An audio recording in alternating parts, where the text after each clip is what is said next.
আসসালামু আলাইকুম ভিউয়ার্স। আমি আজ মোবাইলের অসাধারণ একটা জিনিস আপনাদের সাথে শেয়ার করব। আমরা প্লে স্টোর থেকে যে অ্যাপগুলো নামাই এগুলো আমাদের মেমোরিতে অথবা ফোন মেমোরিতে কিন্তু থাকে না। একটা বার আমরা এই অ্যাপগুলো আনইনস্টল করে দেওয়ার পর পরবর্তীতে আবার আমাদের এমবি খরচ করে অ্যাপগুলো ডাউনলোড করা লাগে। কিন্তু আমরা যদি একটা অ্যাপ একবার ইনস্টল করি ওই অ্যাপটা দ্বিতীয়বার আর লাইফ টাইম যে কোনো সময় আর কখনো ইনস্টল করা লাগবে না। ওই অ্যাপটা আপনার ফোন মেমোরিতে অথবা আপনার যে এসডি কার্ড আছে এই এসডি কার্ড আপনি সারা জীবনের মধ্যে সেভ করে রাখতে পারেন। তো ভিউয়ার্স, ভিডিওটি চালু করার আগে আমার চ্যানেলটি সাবস্ক্রাইব করে পাশে থাকা বেল আইকনটি অন করে দিন, যাতে নতুন কোনো ভিডিও ছাড়ার সাথে সাথে আপনি সর্বপ্রথম নোটিফিকেশন পান। তো শুরু করা যাক। তো প্রথমে আমাদের সামান্য একটা অ্যাপ ইনস্টল করা লাগবে। অ্যাপটা ইনস্টল করার জন্য আপনি আপনার মোবাইল ফোনে প্লে স্টোরে চলে যাবেন। প্লে স্টোরে আসার পর উপরে একটা সার্চ অপশন পাবেন, এখানে সার্চ করবেন ব্যাকআপ রেস্টার নামে। ব্যাকআপ রেস্টার লিখে সার্চ দেওয়ার পর আপনাদের সামনে অনেকগুলো অ্যাপ বাইর হবে। এখানে এই যে অ্যাপটা দেখুন, আপনারা স্পেলিংটা একটু ভালো করে দেখে নিন, ব্যাকআপ রেস্টার। ঠিক এইভাবে লিখবেন, লেখার পর আপনাদের সামনে অনেকগুলো অ্যাপ বাইর হবে। এখানে প্রথমে যে অ্যাপটা আছে ঠিক এই অ্যাপটা আপনারা ইনস্টল করে নেবেন। আপনারা অ্যাপের লোগোটা একটু ভালো করে দেখে নিন, ঠিক এই অ্যাপটা ইনস্টল করে নেবেন। আমি অ্যাপটা ইনস্টল করেছি, তো আমাকে ওপেনে ক্লিক করা লাগবে। আমি ওপেনে ক্লিক করলাম।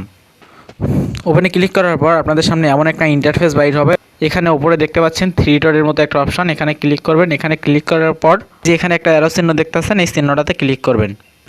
তো এখানে ক্লিক করার পর আবার আপনাদের সামনে এমন একটা ইন্টারফেস বাইর হবে। এখানে দেখতে পাচ্ছেন তিনটা অপশন আছে। উপরে যে অপশনটা আছে এটা হচ্ছে এসডি কার্ড, তারপর এটা হচ্ছে ইন্টারন্যাশনাল স্টোরেজ। মানে আপনি যে অ্যাপটা ডাউনলোড করবেন করার পর আপনি আপনার এসডি কার্ডে রাখবেন না আপনার ফোন মেমোরিতে রাখবেন। তো আমি যেহেতু ফোন মেমোরি দিয়ে রাখবো, তো এখানে ফোন মেমোরি সিলেক্ট করা আছে। আপনারা চাইলে এখানে এসডি কার্ড সিলেক্ট করে দিতে পারেন। ফোন মেমোরি সিলেক্ট করে দিলাম, দেওয়ার পর এখানে ব্যাগে চলে আসবো। এখানে ব্যাগে চলে আসার পর সেটিং নামে যে অপশনটা দেখতেছেন এখানে সেটিংসে ক্লিক করবেন। সেটিংসে ক্লিক করার পর দ্বিতীয় একটা অপশন আছে দেখুন, অটো ব্যাকআপ নামে। এখানে এই অপশনটা চালু নাই, এখানে এটা চালু করে দিবেন। চালু করে দেওয়ার পর আবার একটু ব্যাগে চলে আসবেন। ব্যাগে চলে আসার পর আপনাদের সামনে এমন একটা ইন্টারফেস বাইর হবে। এখানে অসংখ্য অ্যাপ আছে, যে অ্যাপগুলো আপনি প্লে স্টোর থেকে ডাউনলোড করেছেন অথবা আপনার ফোনে যে অ্যাপগুলো আছে এই অ্যাপগুলো আপনি আপনার মেমোরিতে তো আপনার ফোন মেমোরিতে নিতে পারেন খুব সহজে। তো আপনি যে অ্যাপটা নিতে চাবেন আপনার এসডি কার্ডে অথবা আপনার ইন্টারন্যাশনাল মেমোরিতে, তো এখান থেকে ওই অ্যাপটা সিলেক্ট করবেন।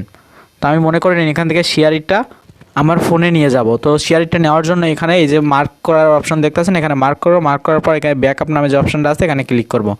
তো দেখতে পাচ্ছেন এটা কিন্তু সরাসরি আমার ফোন মেমোরিতে চলে যাচ্ছে। তো এই অ্যাপটা কিন্তু আমার ফোন মেমোরিতেই সেট হয়ে গেছে। এবার আমি আপনাদের দেখাবো ফেসবুকটা আমি আমার ফোন মেমোরিতে নিয়ে যাব। নেওয়ার জন্য আমি এখানে ফেসবুকটা মার্ক করব, করার পর এখানে যে ব্যাকআপ নামে যে অপশনটা দেখতেছেন এখানে ক্লিক করব।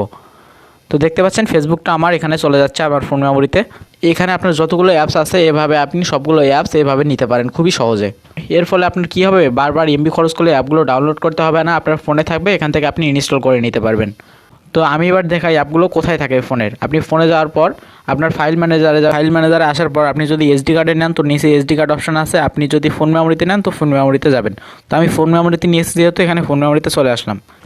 ফোন মেমোরিতে আসার পর দ্বিতীয় যে অপশনটা আছে দেখুন অ্যাপ ব্যাকআপ রেস্টার নামে, এখানে ক্লিক করব। এখানে ক্লিক করার পর উপরে যে একটা অপশন আছে এখানে ক্লিক করবেন।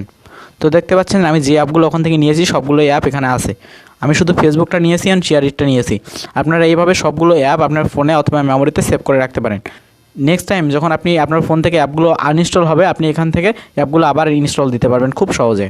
তো এই ছিল আজকের ভিডিওটা আপনাদের কেমন লাগলো তা অবশ্যই কমেন্ট করে জানাবেন। আর এরকম নতুন ইন্টারেস্টিং ভিডিও পাওয়ার জন্য আমার চ্যানেলটি সাবস্ক্রাইব করে পাশে থাকা বেল আইকনটি অল করে দিবেন। ধন্যবাদ এতক্ষণ আমার সাথে থাকার জন্য।